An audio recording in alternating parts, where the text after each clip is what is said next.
Hello. The trade deadline is coming up in a couple days, and the Braves have some moves to make. Let's list out the needs, shall we? Starting pitcher, outfielder, second baseman, shortstop, bullpen help. Wow. Now, I'm still in the camp that the Braves don't need a starting pitcher and they don't need bullpen help, but Alex Anthopoulos always gets bullpen help, and you never know what's going to happen with Max Fried. So in this video, I'm going to focus on what I think they're going to try to do here. So before we talk about what they might go for and who they might go for, let's talk about a potential strategy that they might look at. You start off the year in April, you lose your ace pitcher who is the favorite to win the Cy Young. Okay. Fast forward a month, you lose the guy who is favorited to win another MVP award. Okay. Also in April, you lost your all-star catcher. Okay. Also in May, you lost your all-star MVP candidate third baseman. Okay. In June, you lost your all-star 30-30 caliber center fielder. Okay. You've lost AJ Minter, you've lost Pierce Johnson, Tyler Matzik, Ray Kerr, AJ Smith-Shawver, Hurston Waldrop. Also, so you can take this year and saying, okay, this is obviously the year from hell. We're not supposed to win. Let's put some chips in at the deadline, but let's not go that all in push, right? On the other hand, you can look at it this way. Contention windows only happen for X amount of time, and this year is as good as any because I still think the Braves have pieces to go win a World Series. I really do. I mean, if you can get Matt Olson, Austin Riley back hot. Oh wait, I completely forgot about Ozzy Albies.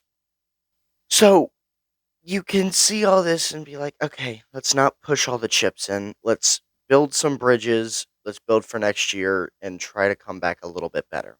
Or you can say a contention window is very short and you can try your best to actually rebuild and go get pieces. But the more and more injuries stack up, the more and more I don't even think you're capable of doing that. Because then you're needing to get basically seven new players, right? So you got two roads to go down. And the more injuries come along and the more bad news comes about guys who are supposed to be in rehab, because Michael Harris was supposed to be out on a rehab assignment, but then he had a flare up in his hamstring. So wonderful. You can only hope for Max Fried to not have any sort of flare ups during his rehabilitation or whatever. I still think this team has the pieces to go for a playoff run. You have Matt Olson, Austin Riley, Chris Sale has been dominant. Ronaldo Lopez has been okay. If you can get Spencer Schwellenbach still going, Charlie Morton, eh, eh. But man, oh man, is the trade deadline going to be interesting. So in this video, I'm going to go over some guys that I think are probable candidates for trade for the Braves, and hopefully we can get a few of them. Because I do think if you get a couple of these guys, not only will they be beneficial to this year, but you can also maybe look to what they can do next year. We're going to start off with Taylor Ward. Ward hitting 226 with 310 OBP, 390 slug, and a 700 OPS this year. Looking at the Savant page, there is a whole lot of red. X-Wob is looking good. Launch angle sweet spots in the 96 percentage. The only thing is, he's having some trouble with a little bit of strikeouts, but he also is walking a good bit. Even if that OBP is low, it looks like he's all sent to perform, or he's underperforming his metrics so far. Pretty good in the outfield and also not very good on the speed, but Los Angeles Angels are going to be selling because they suck. Hopefully, if we trade for Taylor Ward, we can get Ron Washington and Eric Young Sr. back in the trade. That would be awesome. Next, we got our first of two Nationals, and it's going to be Jesse Winker. Now, the other guy for the Nationals like to talk about is Lane Thomas. 247 average, 320 OBP, and a 396 slug with a 716 OPS for him. Now, Jeff Passan attached Lane Thomas to the Braves earlier this year. I guess. He's a guy who squares up some balls. He doesn't chase a lot, and he's got an okay walk percentage.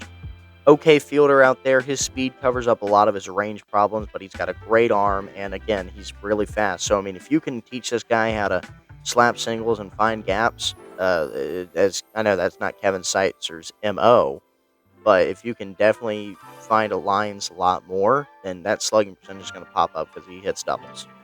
So moving into actual teams with packages that could be put together, we're going to start off with the Colorado Rockies. Starting off with the Rockies, it'll be Cal Quantrill. Before his issue with Reese McGuire as of late, Cal Quantrill was making pretty good headlines around for being a very solid pitcher and a big candidate to be traded at this deadline. 4.09 ERA for him in 114 and third innings pitch with 86 Ks. That's pretty dang good. Now, if you look at the Savant page, it isn't like breathtaking, right? He's missing some barrels and he has a good ground ball. But what really intrigues me about Cal Quantrill for the Braves is his off-speed run value. Braves do a good job of working with guys who have off-speed and breaking pitches, um, with Cal Quantrill ranking in the 99th percentile and his breaking ball in the 80th percentile.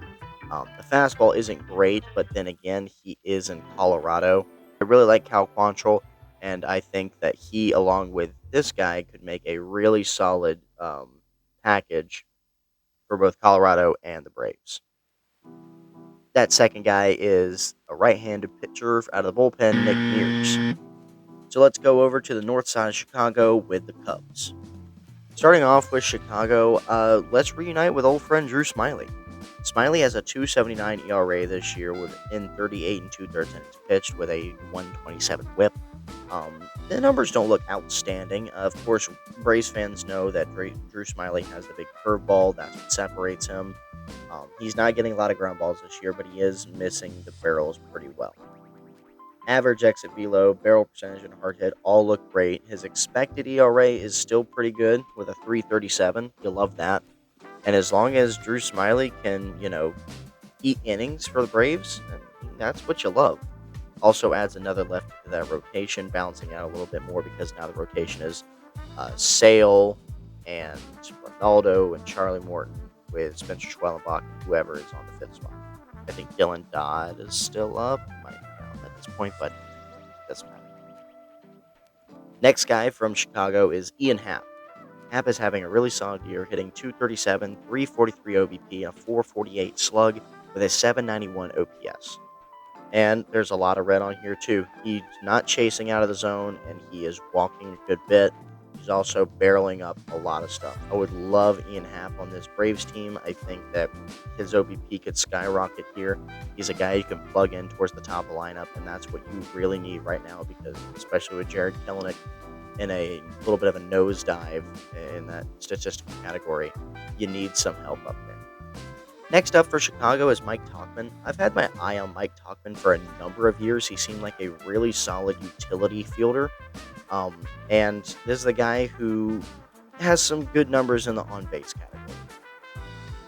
246 average, 343 OBP, 358 slug, and 701 OPS. So not slugging a lot, big singles guy. He does have a good sweet spot percentage, but the real thing is the four numbers at the bottom part of that batting profile. And that's chase, whiff, K, and walk percentage. All of them ranking in the higher percentiles. Whiff and K percentage a little bit off, but I think that might be a diagnosis you can slap on the Cubs hitting staff because the entire team has been terrible this year. And I don't think Mike Tauchman would cost a lot. I don't know how much Ian Happ would cost.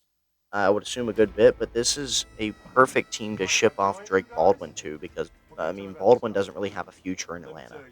And the Cubs need catchers. They need a little bit of young catching depth.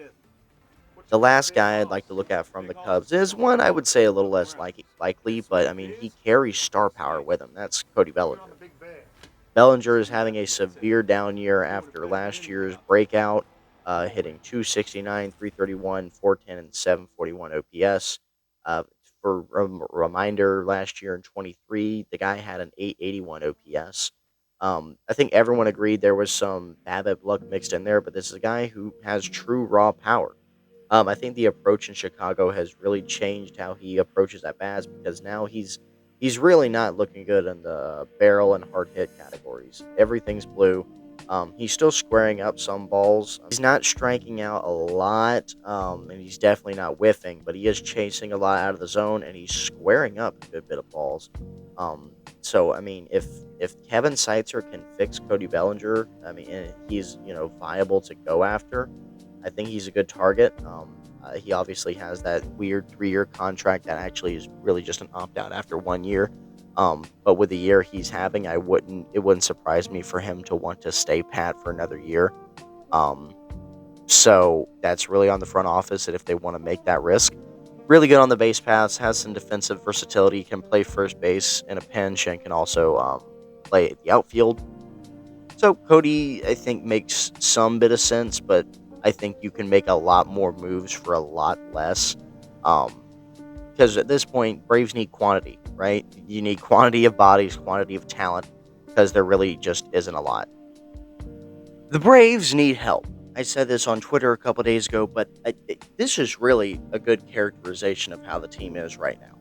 It is dire. The vibes are terrible. So, I mean, realistically, obviously, you're not going to get maybe even a fourth of those guys. But here's what I do think the Braves can realistically get this deadline. I think Taylor Ward is a real possibility. I think the Angels are going to be looking for anything and everything under the sun to try to make this team better. I mean, I don't think that the Angels are in any position to be better at the moment. Sorry, Angels.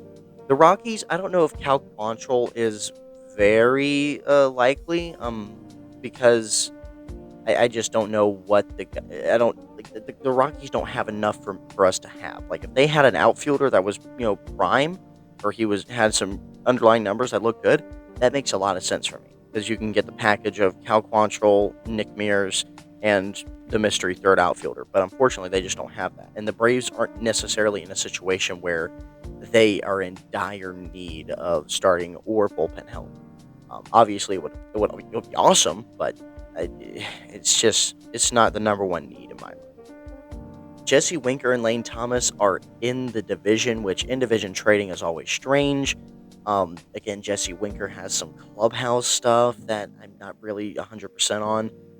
And Lane Thomas doesn't fit it for me. He doesn't scream a guy, right? I mean, Lane Thomas, if you can get him, I think the best place to put him is at the leadoff spot. See if he can get some walks, see if he can slap some singles, and just let him run wild on the base paths.